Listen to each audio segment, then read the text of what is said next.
Sənətdə mükəmməllik yox, əlbəttə ki, səmimiyyət qalıcı qalır. Duyğu kədərə və sevgi hekayəyə çevriləndə, musiqi isə ruha çevriləndə ən dəyərli nemətə çevrilir ki, bu da insan ruhuna birbaşa sirayət edir. Bugün biz bütün duyğuların, onun içərisində istər musiqi olsun, istər rəsm əsər olsun, istər bədii əsər olsun, bütün bu komponentləri özündə birləşdirən bir sənətdən danışacağıq. Və bugün çox dəyərli bir insan bizim Xəzərin sahilində qonaqdır. Hər birinizin, hər vaxtınız xeyirli uğurlu olsun. Əziz bizi izləyənlər, əziz bizi gözləyənlər. Bugün Xəzərin sahilində senarist, rejissor və çağdaş kino industriyasının simalarından biri Valeh Əhmədov bugün bizim Xəzərin sahilindədir və gənc olmasına baxmayaraq bir sıra uğurlar sahibidir və elə bir sənətdə uğur qazanmağa cəhd göstərən və buna da nail olmağı bacaran bir insandır ki, bugün hər kəsin bir daşı varsa birinci onu kinoya atır. Valeh müəllim, xoş gəlmisiniz. Xoş gördük Fəxriyə xanım. Biz üçün də çox xoşdur. Belə teleməkanda olan səliqəli, səviyyəli bir proqramda olmaq biz üçün də çox xoşdur. Təşəkkür edirəm diqqətinizə, dəvətinizə görə. Estağfurullah və bu kürsü, bu ali məkan və bu yer hər zaman sənətə, sənətkarlığa, insana, mənəviyyata dəyər verən, yaşından, mövqeyindən, sənətindən asılı olmayaraq istənilən adamlar üçün açıqdır və biz də sevə-sevə bu sənətkarları dəvət edirik və onlar haqqında, onların iç dünyası haqqında istəyirik ki, tamaşaçılarımızı tanış eləyək. Valeh müəllim, necəsiz? Şükür, bugün necəsiz?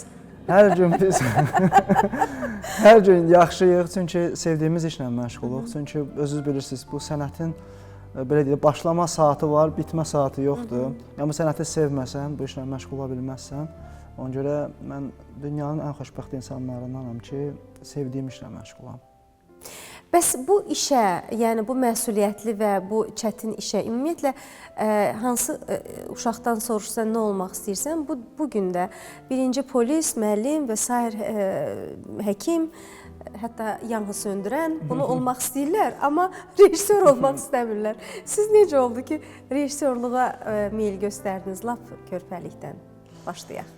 Mən heç yerə danışmadığım, elə indi gəldi beynimə, heç yerə danışmadığım bir mövzunu danışım. Uşaqlıqda məndə belə bir xəyal var idi ki, sanki bir gün gələcək, əlimdə bir pult olacaq, mən o pultu basanda hər şey dəyişəcək də formada da. Uşaqlıqda belə bir xəyalım var idi mənim.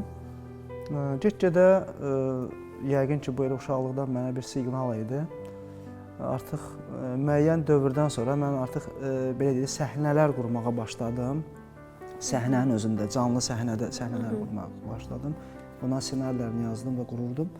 Və bu artıq get-gedə rejissorluq, ssenaristlik həvəsini daha da artırdı məndə. Və ondan sonra artıq Türkiyədə bu praktikasını keçdim. Türkiyədə qardaşlarımızın yanında praktikanı keçdik.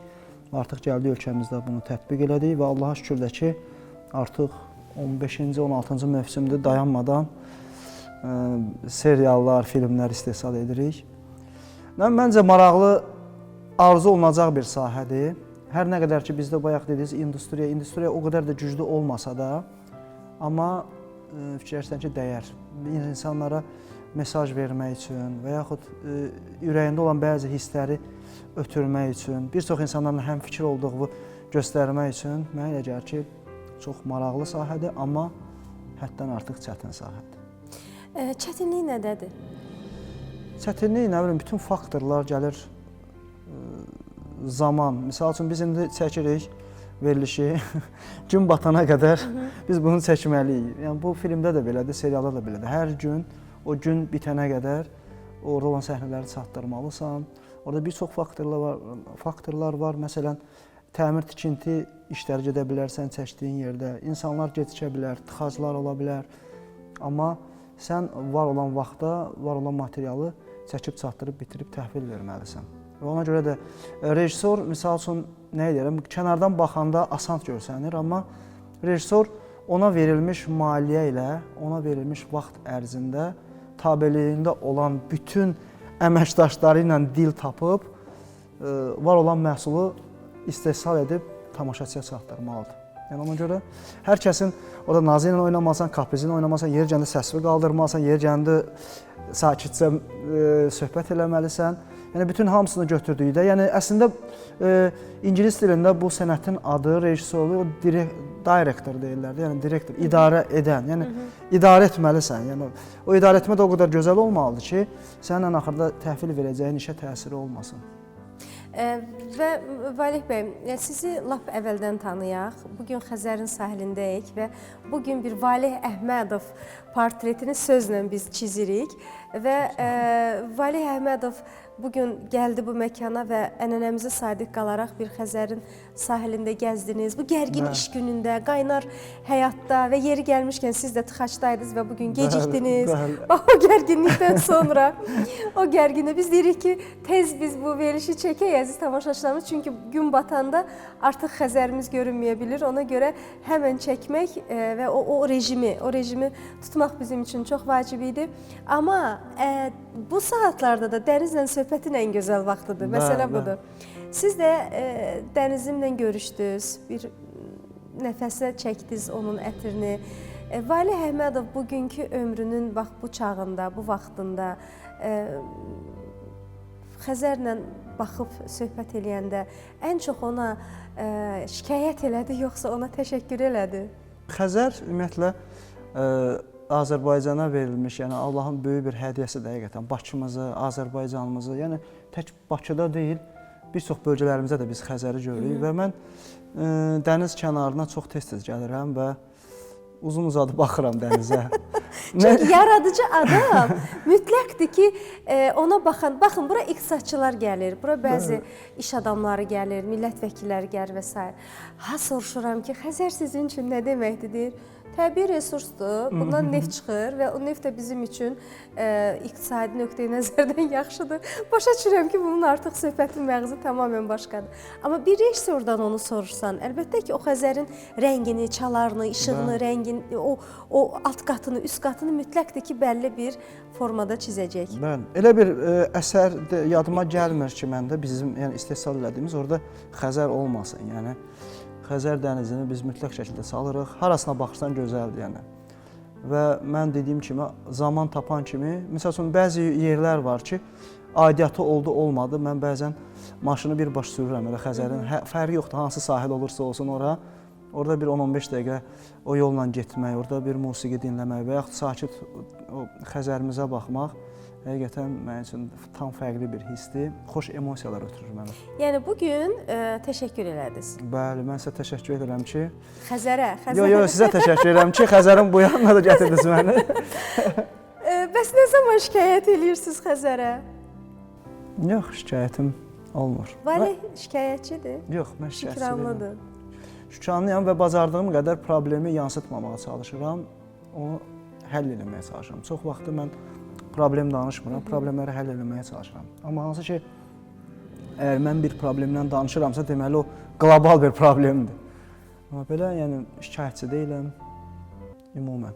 İdarə etməmdə də, yəni ki, mən sevgi ilə idarə etməyi daha çox xoşlayıram. Yəni adətən bizim sənət tələb eləyir qışqırmağı, bağırmağı və bu da çox normal. Həm də adətən rejissorlar qlamur formada olurlar, başlarında bir papaq, saçları uzun, əllərində fərqli-fərqli ritual üzüklər və s. Bugün Valeh Əhmədov rejissor kimi bizim qarşımızda həm də öz obrazı ilə fərqlənir. Mən uşaqlıqdan ümumiyyətlə açığını desəm, ümumiyyətlə aksesuar taxmaq adətim olmuyor. Baxın, nə saat taxıram, nə üzük taxıram, nə sep taxıram. Uşaqlıqdan məndə belə bir şey yoxdur. Bilirsiniz niyə bu məqamlara toxunuram? Jestikulyar bədən dili, sənin üzərində olan kiçik bir detallar insanın iç dünyasının bəlli göstəriciləridir. Yəni biz xarici görünüşümüzlə, biz bu bədən dilimizlə qarşı tərəfə yansıdırıq ki, biz kimik. Yəni bu sizin filmlərinizdə də hiss olunur. Mən sizin bütün filmlərinizə demək olar ki, baxmışam, qala gecələrində iştirak eləmişəm və hər dəfə fikir verirəm ki, siz bax o səliqə, səhman, disiplin dəsti xəttini o filmlərdə qoyursunuz.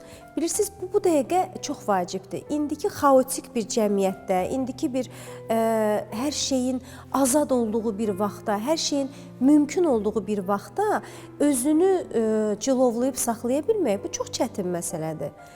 Yəni burada istər söz, istər zarafat, istər musiqi seçimi, istər aktyor seçimi, bütün bunların hər biri arqument olaraq bu vizual görüntünü tamamlayır deyə bilərik. Bu digər rejissorlara mesaj olmasın. Amma ki, hər halda bilirsiniz, bizim mental xüsusiyyətlərimiz var, bizim qəbul etdiklərimiz və qəbul etmədiklərimiz var.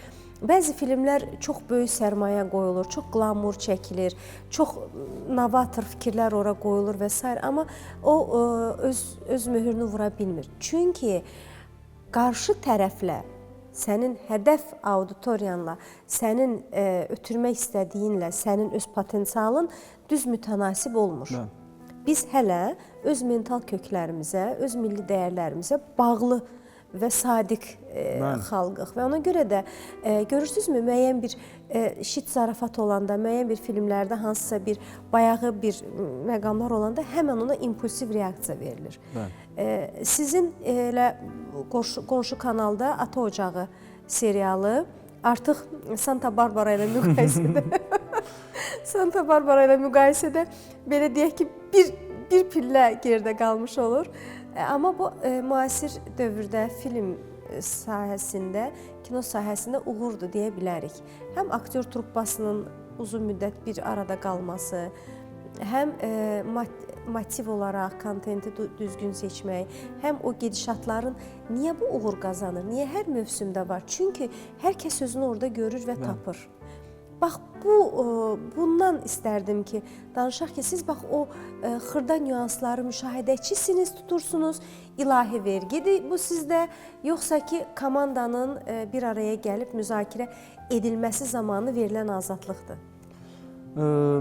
Bu dediklərinin hamısı önəmli faktorlardır və onlar var bu işin içində. Mən indi heç bir işimi heç vaxtı tək görməmişəm, yəni uğuru heç vaxt tək adıma yazdıra bilmərəm. Həmişə gözəl komandalarla işləmişəm. Və mənim qələm ssenarist qrupum var ki, uzun illərdir. İndi Könül xanımdır, Failə xanımdır, Türkan xanımdır, digər dostlarımızdır. Yəni Rüfət bəydir, Şahbazə xanımdır, o biri Könül xanımlardır. Yəni sayıları çoxdur bu dostlarımızın və uzun müddət biz dostlarımızla bərabər çalışmışıq və onlar da bizim eyni əqidədədirlər, eyni baxışdadırlar. Və cəmiyyətdə dediyim kimi bu kino sahəsinin izlətdirməyin bir çox metodları var, yolları var, elə səhnələr var ki, onları yazarsan, insanlar axışar, ora baxar. Amma biz mental olaraq, əqidə olaraq düşünürük ki, onlara ehtiyac yoxdur və həmişə bu komanda ilə bir yerdə. Mən, məsəl üçün, özümdən kiçik, yaşca kiçiklərdə, sənətdə də təcrübəsi az olan insanlarla da məsləhətləşməyi çox sevirəm. Yəni, hər sahədə. İstər bu rejissorluq sahəsində olsun, istər ssenaristlik sahəsində, istər prodüserlik sahəsində məsləhətləşirəm, məsləhətsiz və son qərarı verirəm, təbii ki, özüm verirəm. Amma hər addım atanda mütləq şəkildə məsləhətləşirəm. Və təbii ki, mənim, yenə dedim, hər yerdə bunu açıq şəkildə deyirəm ki, mənim uğurlarımın ən birincisində mənə yaradanım dayanır, Allahım dayanır ki, o mənə həqiqətən elə möcüzəvi qapılar açır ki, düşünün, mən sizə bir hadisə danışım ki, yəni rejissorlar həmişə belə deyək, hava proqnozu ilə işləyirlər də.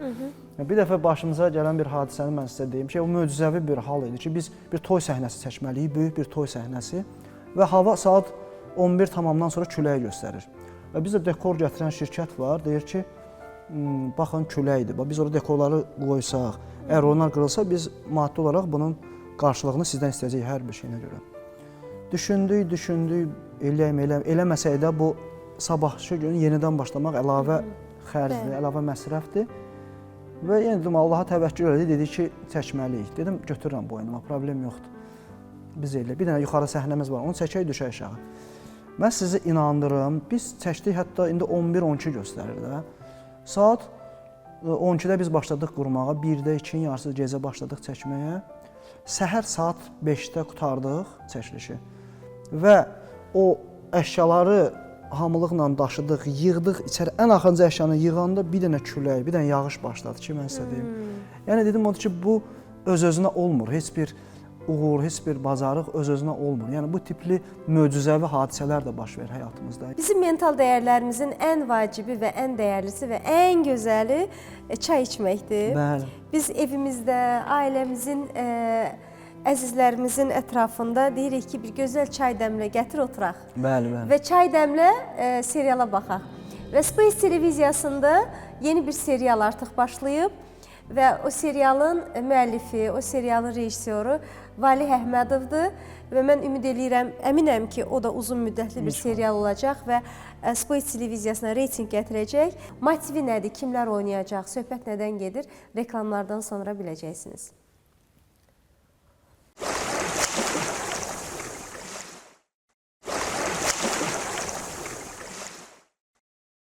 Amma heç bir əsərimdə intihar hadisəsi olmayıb. Bunu mən qəsdən də həmişə diqqət edirəm ki, insan həyatı mənim üçün çox önəmli bir şeydir. 1 milyon pul olsaydı Həmidə xanım, Valih müəllim Nizami Gəncəvi haqqında gözəl bir psixoloji dram çəkərdi. Bəli, özü də Həmidə xanım özü Nizami Gəncəvi filmində çəkilib də. Vaxtilə çəkilib gənc vaxtında. Bəli, çəkilibdir. Necə üst-üstə düşdüsə söhbət. Bugün bizim studiyamızın qonağı, studiyamızda yaxt klubdur yeri gəlmişkən və bu gözəl məkan yaxt klubdur. Biz buranı artıq studiyaya çevirmişik. Hətta yaxt kluba gələn insanlar hərdən söyləyirlər ki, o hardadır? Biz də Valih müəllim artıq buranı dekorlar quraraq buranı studiya eləyirik. Və sonra təbii ki, gözəl insanların özəl günlərində bura məkan kimi sizin istifadənizə verilir. Tam da dənizin ortası, hava gözəl olanda çıxıb terasda da gözəl zaman keçirə bilərsiniz.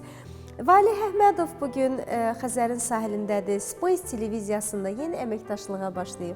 Biz də artıq buradayıq və ümid edirik yeni mövsümdə yeni uğurlarımızı təqdim eləyəcəyik tamaşaçılarımıza və ünvanımız dəyişməz olaraq qalacaq. Yeni serialınızdan danışaq. Motiv nədir?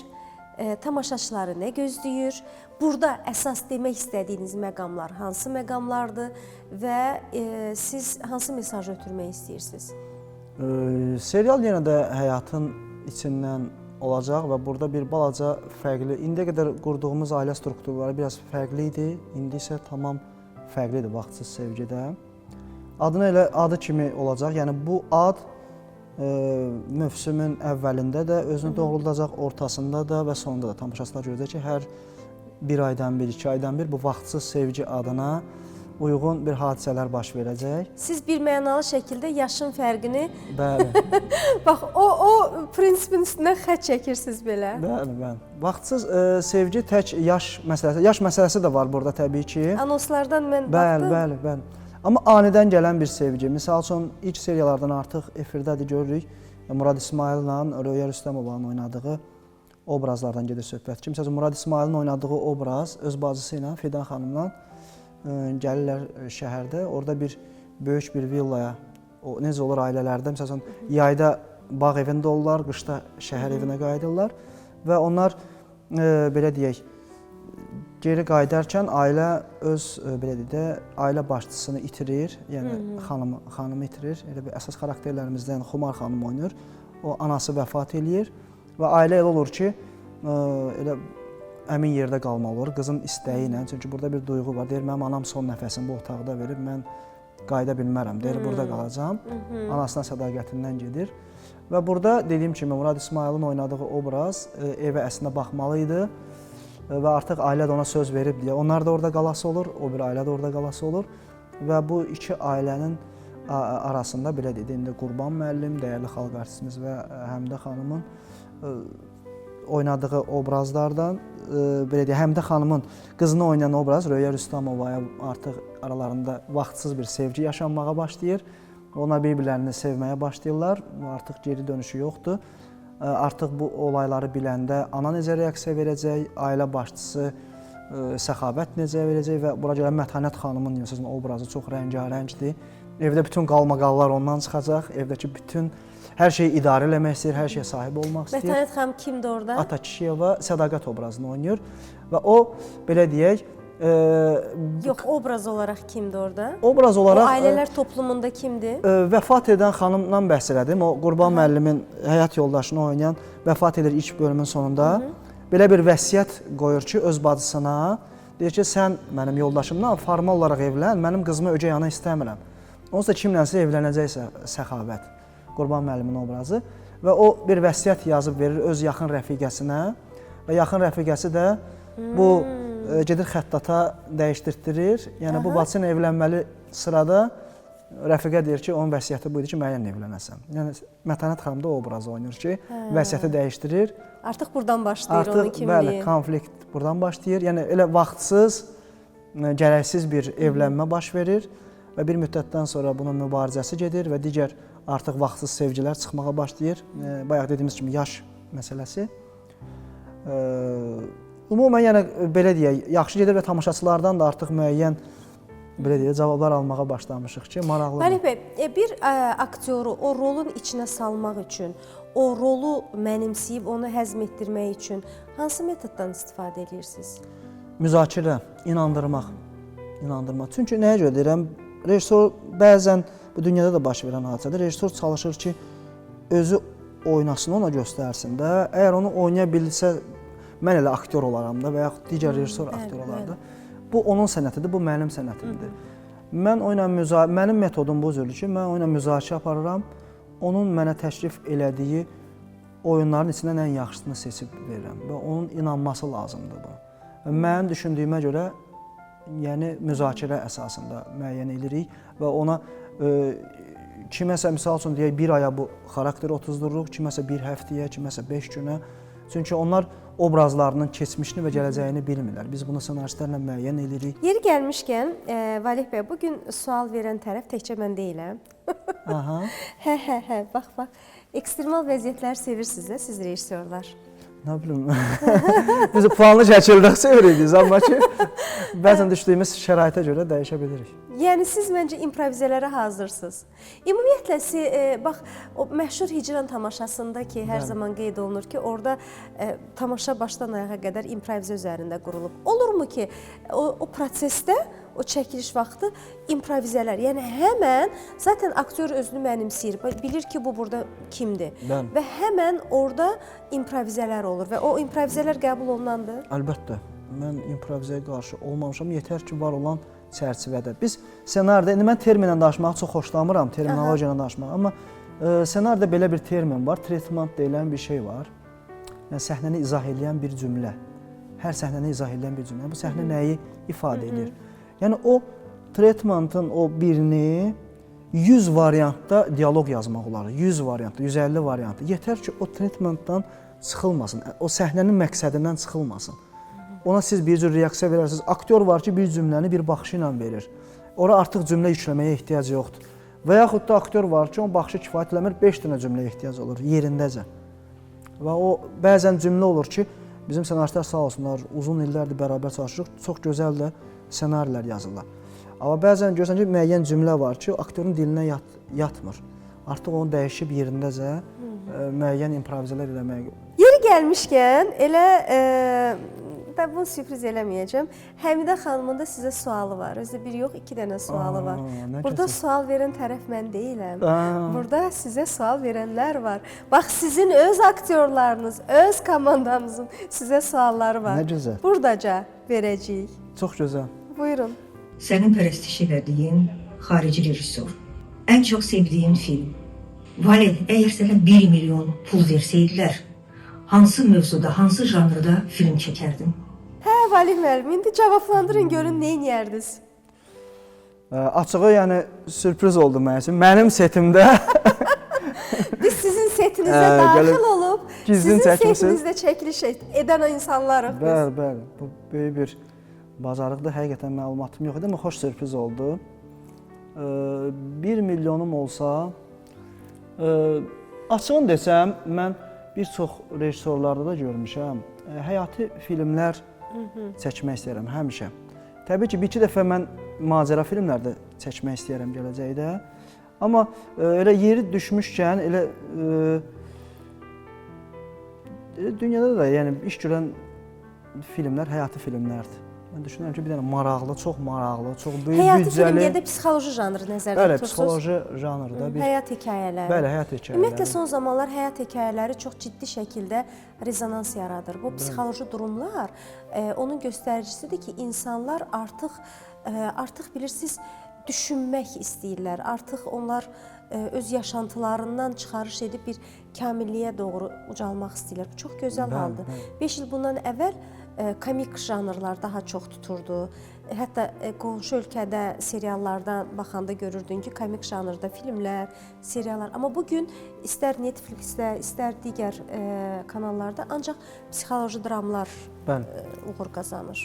Açığın desəm, mənim arzularımdan biri bizim ziyalılarımız vaxtilə repressiya qurbanları olublar da. Çox böyük arzum var. Hətta həyat hekayələrini araşdırdığım bir çox insanlar var ki, dahi şəxsiyyətlər var ki, ən böyük arzularımdan biri odur ki, onlar haqqında film çəkim. Gizlin bir şey deyil. Mən Nizami Gəncəvi şəxsiyyətinə, Nizami Gəncəvi necə deyim, elə Nizami Gəncəvi özü nəhənglik deməkdir. Nizami Gəncəvi haqqında mən çox böyük bir layihə, hətta 3-4 dəfə mən tarixçilərlə də bu mövzuda söhbət eləmişəm, görüşlər təşkilləmişik, özüm də araşdırmalar eləmişəm, bir çox kitablar oxumuşam və motiv artıq beynimdə var. Amma bunun üçün çox böyük maddiyyata ehtiyac var. Demək ki, 1 milyonunuz olsaydı konkretləşdirək. Çünki kainata enerjini göndərəndə konkret olmaq lazımdır. 1 milyon pul olsaydı Həmidə xanım Valeh müəllim Nizami Gəncəvi haqqında gözəl bir psixoloji dram çəkərdi. Bəli, özü də Həmidə xanım özü Nizami Gəncəvi filmində çəkilib də. Vaxtilə çəkilib gənc vaxtında. Bəli, çəkilibdir. Necə üst-üstə düşdüsə söhbət. Keçək digər suala. Dünyaca məşhur rejissor. Mən bir çox rejissorlara hörmətim var. Misal üçün, mən elə üst-üstə düşür bütün mövzular nə gözəl. Mən bir həmişə məqsədim var. Məsələn, biz bu günə qədər 3000-dən çox seriya yazmışıq. Bir 10 dənə, 15 dənə filmdə iştirakım olubdu. Amma heç bir əsərimdə intihar hadisəsi olmayıb. Bunu mən qəsdən də həmişə diqqət edirəm ki, insan həyatı mənim üçün çox önəmli bir şeydir. Və inanın ki, bu mənim təbiətimdən gəlib. Və mən bir müddətdən sonra artıq Türkiyədə olanda mən bir kitab aldım. Akira Kurosawa var, Yapon sinemasının nəhənglərindəndir və dünya sinemasının nəhənglərindəndir. Və mən onun həyatı haqqında oxuyanda gördüm ki, onun da elə bir prinsipi var imiş. Yəni ki, onun da sinemasında, onun da filmlərində sən demə intihar hadisəsi olmazmış. Çünki siz imanlı insanlarsınız. Allaha imana pənah gətirənlər hər zaman onlarını təslimiyyətdə olurlar. İntihar isə ona qarşı çıxmaqdır, üsyandır, qərarı özün verə biləcəyin bir tərəfdir. O prinsipial olaraq düşüncələrinizə ziddir. Odur səbəb. Yeri gəlmişkən, bax, bizim də bu Hacı Seylon çaylarının, Tay Qastorun bütün kollektivi Xaç atasını ümumiyyətlə çox təqdir eləyir, sevdiyi obrazlardan biridir və yeri gəlmişkən orada iştirak edən Bəhram Bağırzadə və çəkiliş qruppasının, eyni zamanda o sifarişçinin hər birinin sevdiyi film obrazlarıdır ki, bu da orada öz əksini tapır. Əziz tamaşaçılarımız, qısa bir araya keçirik, yenidən buradayıq. Valeh bilmir, amma Valehə çox bizim başqa sürprizlərimiz də var. Qısa aradan sonra buradayıq.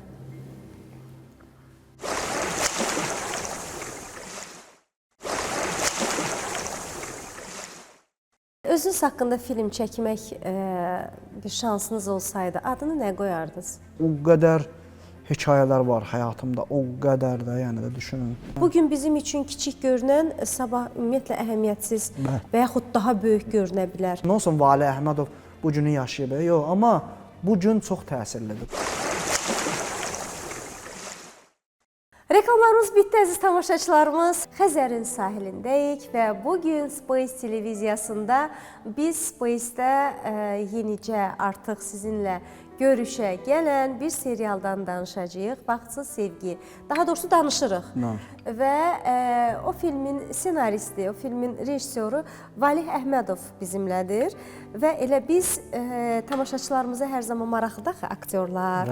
Orada aktyorlar görəsən həyatda necə görünür. Hətta bir dəfə Həmidə Ömərova bir müsahibələrində demişdi ki, ata ocağındakı kasıb bir qadını xarakterizə eləyir, göstərir. Deyir, taksiyə minəndə deyiblər ki, ödəniş eləmək istəyində, deyib ki, yox, imkanın yoxdur, qoy qalsın. O qədər ki, tamaşaçı artıq obraza inanır, deyir ki, imkanın yoxdur, qoy qalsın. Valeh bəy, sürprizlərimiz davam eləyir. Zaman itirmədən sizə daha bir sizin tərəfdaşınız, illərdir bərabər yol gəldiyiniz və çox gözəl tapıntı etdiyiniz, ümumiyyətlə aktyorlar üçün də sportivnaya şəxsiyyət deyilən, yəni o idman uğuru, bir şans məsələsi də böyük rol oynayır. İndi çox gözəl aktyorlarımız var, amma o aktyorlar istifadə olunmur. İstifadə olunması üçün platforma yoxdur və onlar yaradıcılıqsızlıqdan onlar xəstələnirlər, məhv olurlar, istifadə olunmurlar.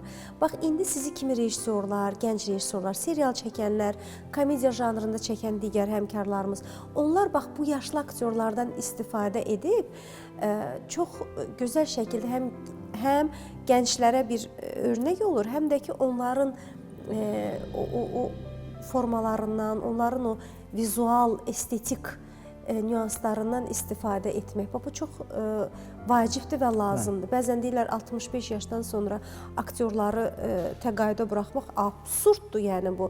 Yəni o insanın qırışları bizə lazımdır. O insanın əsası əlində gəzə bilməməsi bizə lazımdır. Yəni ki, bu mümkün deyil. Hər halda Qurban İsmayılov sizə sual ünvanlayıb və sizə fikir bildirir. Belə, bax, setinizdə biz qan eləyirik. İkinci əməliyyat eləmişsiniz, mənim xəbərim olmadı. Dinləyək. Vali, sənin və rəhbər olduğun qələm qrupunun yazdığı bir çox seriallar həmişə reyting verib, yüksək reytingli seriallar oldular. Aramızda qalsın, qaynana, bir ailəm var, imtahan, ata ocağı. Deyə bilər misən, bunun sirri nədədir? Çox sağ olun, Qurban. Biz Qurban əmi deyirik. Yəni, Qurban əmimizdir bizim, yəni həqiqətən. Sağ olsun, bizim ssenaristlər haqqında gözəl fikirlər söylədi. Yəni, qələm qrupu 30-35 nəqdə ssenarist o komandada çalışıbdır. Uğurun səbəbi işləməyi, araşdırmaq, tənbəl olmamaq. Mən belə fikirləşirəm və var olan hər kəsin bir hekayəsi var. Baxın, o deyir, reytinqə səbəb olan əsas məqam nədir? Ki, bunların hamısı uğurludur və reytinq verir və tamaşaçı. Əslində biz Qurban müəllim bu mövzuda danışdıq. Danışdıq. Ki, səbəb nədir? Xalqdan biri olmağı bacarmaq, xalqın nəbzini tutmaq. Bilirsiniz, bəzən həmkarlarımdır, demək istəmirəm, amma demək məcburiyyətinə qalırıq. Bəzən bəzi aparıcılar özlərini daha cool, daha İngilis ləhcəsində danışan, daha xarici səyahətlərindən danışan və sair kimi göstərirlər. Sanki onlar bir-iki mərhələ daha üstdədirlər. Və o nə deməkdir? Heç bir şey. Ancaq özünü göstərməkdən ibarət. Yəni, nə deməkdir? Sizin uğur nöqtəniz xalqdan biri olmaq, xalqın yaşantısını orada əks etdirmək. Hamı ora görəndə özünü görsün. Bəli, düşünürəm budur. Və biz ilk serialımız bizim aramızda qalsınla başlamışdı bu ölkədə və doğrudan da çox böyük bir boom olmuşdu. Və biz o serialın telif haqlarını Çocuklar Duymasından almışdıq. Onda o zaman Mint Production idi, orada Birol Güvəndi. Hansı ki, indi Türkiyədə, Türkiyə sinemasının rəhbəri daha hazırda o insan. Və biz elə bu yaxınlarda İzmirdə elə oradayıq. Orada Birol bəy deyir ki, mən deyir ki, savadlı, qeyri, elə bir insan deyir. Mən deyir, insan uzmanıyam deyir, insan araşdırıcısıyam da güclüdür. Deyir, başqa deyir, heç bir xüsusi özəlliyim yoxdur. Bizim də dostların, yəni düşünürəm ki, elə ən əsas özəlliyi ondan ibarət ki, bizim ssenaristlərin insanları düzgün analiz edirlər və baxın, dost məclislərinə, bir dostlarınızı özünüz yadınıza salın, hansının söhbəti sizə daha çox maraqlıdır, sizin ürəyinizdən xəbər verən bir dostun və hər dəfə çalışırsınız ki, o dostun yanında olasınız, o elə söhbət eləsin. Baxın, bizim ssenari müəllifləri bu söhbəti maraqlı tapırlar. Yəni, hər kəsin bir hekayəsi var, hər kəs bir şey çəkə bilər, hər kəs bir şey göstərə bilər. Amma bu göstərdiyimiz şey tamaşaçıya nə qədər maraqlıdır. Bəli. Bunun üstündə xüsusi işləyirlər bu dostlarımız, xüsusi ya. Yəni, elə hər, misal üçün, üzr istəyirəm, boşanmaq, evlənmək, ata-ana münasibəti seçirlər ən öndə olan, ən maraqlısı hansıdır və biz bunun üzərindən nə qədər gözəl mesaj verə bilərik. Bu iki şeyin Hətta sizə üzərində. haşiyə çıxım, ssenaristlərinizdən biri ilə salamlayıram buradan hər birini. Bütün qızlar çox dəyərlidir. Özüm üçün müəyyən suallar yarananda, özümün öz qərarım, öz kənardan təhlilim üçün hər hansı bir sualım yarananda mən könüllə müraciət edirəm.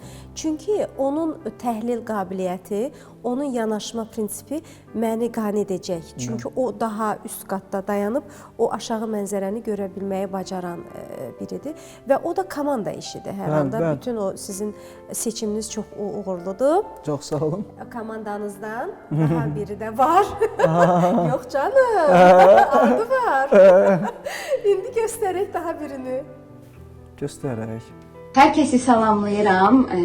Valid bəy haqqında mən nə deyə bilərəm? Yalnız xoş sözlər deyə bilərəm. Valid bəylə biz 2011-ci ildən tanışıq. İlk serialımız Qaynana serialı olub. Sonra Həyat Sənə Qəribəsən serialı və Həyat Sənə Qəribəsən serialı mənə doğrudan da çox böyük uğur qazandırıb. Mən çox şadam ki, mənim ilk serialımın ssenaristi də Valid bəy olub. Onun qələmi çox güclüdür, mən onun qələminə çox inanıram və onun yazdığı hər bir sözün öz bir qüvvəti var. Valid bəyə isə sualım odur ki, bu qədər iş görür, bu qədər enerji sərf edir. Bir gün, bir an olub belə oturub dedi ki, mən yoruldum. Hə, Valid bəy, Sağ olsun. müdürü təriflədi. Asiya utandırdı məni, sağ olsun. Təşəkkür edirəm. Asiya, yəni düzdür, mən heç vaxtı necə deyim, uğurla öyünüm. İnanın ki, o reytinqlər, zadlar da olanda həmişə bir dəfə paylaşam. O da şükranlığımı göstərmək üçün ki, bu iş, yəni reytinq artıq olduqca bu iş işləyəcək, industriya olacaq, insanlar evinə çörək aparacaq və biz istehsalatla məşğul olacağıq, aktyorlar üzə çıxacaq.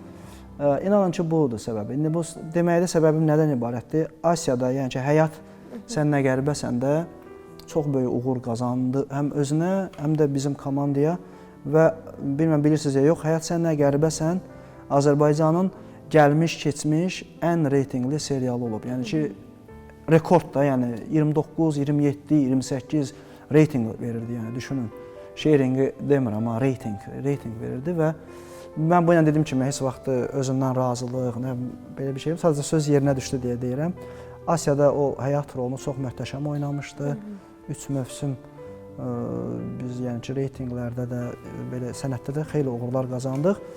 Bu yorulmaq olur təbii ki, amma o fiziki yorğunluqdur, mənəvi yorğunluq deyil. Çox gözəl bir məqama toxundu Asiya ki, doğrudan da mən hərdən düşünürəm ki, yəni bu güc, bu qüvvə mənə, yəni ki, insan bunu bacarmaz da, qaldırmaz. Yəni yaradanımızın bizim üzərimizdə o nəzarəti olmasa, o enerjisi olmasa, o gücü olmasa, həqiqətən, yəni bəzən nə deməkdir, 2 saat yuxu yatmaq, 3 saat yuxu yatmaq, hər gün də, hər gün və bunu davam elətdirmək.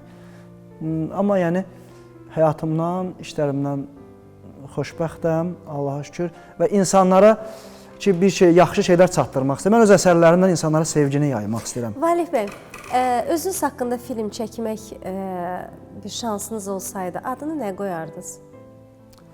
Adını nə qoyardım bilmirəm, amma inanırsınız o qədər hekayələr var həyatımda, o qədər də, yəni də düşünün. Yəni həddən artıq çox hekayə var. Belə bir janr istifadə olunmayıb məncə, kimsə öz həyatına olunub? Olub. Avtobiografik filmlər var. Məsəl üçün çoxdur. Hətta insanların daha çox bu bilirsiniz necə baş verir. Məsələn Fellini çəkib, bu yaxınlarda Cuarón, digər Meksikan rejissor var Cuarón. O da öz uşaqlığını yansıdacaq bir çox, yəni özü mərkəzdir, hekayənin mərkəzi özüdür və baş verən hadisələri yansıdır. Məsələn Fellinin Amarkordu var ki, öz uşaqlığını yansıdıb. Mənim də uşaqlığım əslində çox necə deyim, keşməkeşli keçir. Biz o 90-cı illəri yaşamışıq, çətin, amma eyni zamanda dostluğa sədaqətli, qonşuluğa sədaqətli, qohumluğa sədaqətli bir şərəfli bir dövr keçmişik. Yəni ona görə düşünürəm ki, mənim uşaqlığım, hətta bunu yansıdacaq bəzi şeylər də var, adı nədir, əsərlərimiz də var, yeni serial fikirlərimiz də var. Sadəcə böyük maliyyə tələb edir, zamanın gözləyirik. Adını bilmirəm nə qoyaram, amma həddən artıq çox dramatik hadisələr, həddən artıq, çox və komik hadisələr də həmçinin. Və onları ssenarist olunca bilirsən də hansı hekayə, nə olsun Valeh Əhmədov bu günü yaşayıb, yox, amma bu gün çox təsirlidir. Bu gün ondan da təsirlidir, bu gün ondan da təsirlidir. Həm də bu gün yaşadığımız hər hansı bir hadisəyə bir müddətdən sonra dönüb baxanda biz ona sanki eyvandan baxırıqmış kimi daha aydın görürük. Bu gün bizim üçün kiçik görünən sabah ümumiyyətlə əhəmiyyətsiz və yaxud daha böyük görünə bilər. İnsanlıq halı, insan zaten hər yaşantısını, xüsusən də indiki dövrdə o qədər biz keşməkeşli, o qədər tərəddüdlü, o qədər xaotik bir durumda yaşayırıq ki, hər an nəyin nə olacağını və hər an hansı emosiyada olacağını bilmirsən. Yəni rutinimiz çox bizim qarışıqdır. Tamamilə doğrudur. Valeh bəy, biz sizə sonsuz təşəkkür edirik. Çox sağ olun. Ümid edirik ki, siz öz həyat hekayənizin qəhrəmanı olmağı bacarırsınız.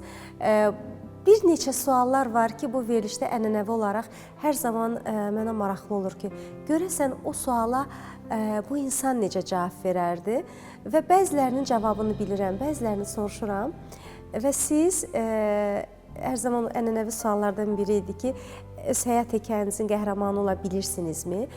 Bəzən görürsən qarşı tərəf tərəddüd edir, amma siz zaten mərkəzdəsiz və qəhrəmansınız. Biz sizə uğurlar diləyirik, Spoiz televiziyasına uğurlar diləyirik, reyting verəcəyinə əminik və hər bir kəsin öz içində görmək istədiklərini görüb də və ondan dərs alacağına biz əminik. Çünki həyat da bir dərsdir və bizim missiyamız insanlara mesaj ötürməkdir və bu mesaj Allahın izni ilə və bizim öz ürəyimizin əmri ilə barışma mövqeyində olarsa gözəldir. Bax, siz də missioner olaraq bu işi yerinə yetirirsiniz.